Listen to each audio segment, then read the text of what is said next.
कलाम जनाब इरफान अहमद मीर साहब का है। वो कैसे लोग होते हैं जिन्हें हम दोस्त कहते हैं, न कोई खून का रिश्ता न कोई साथ सदियों का, मगर एहसास अपनों सा वो अनजाने दिलाते हैं। वो कैसे लोग होते हैं जिन्हें हम दोस्त कहते हैं। खफा जब जिंदगी हो तो वो आके थाम लेते हैं, रुला देती है जब दुनिया तो आकर मुस्कुराते हैं। वो कैसे लोग होते हैं जिन्हें हम दोस्त कहते हैं। अकेले रास्ते पे जब मैं खो जाऊं तो मिलते हैं, सफ़र मुश्किल हो कितना भी मगर वो साथ जाते हैं।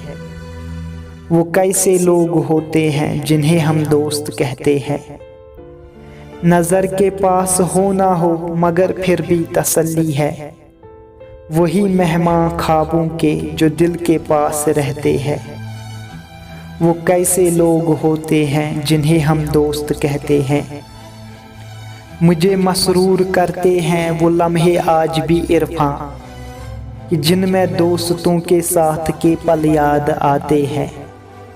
वो कैसे लोग होते हैं जिन्हें हम दोस्त कहते हैं, न कोई खून का रिश्ता न कोई साथ सदियों का।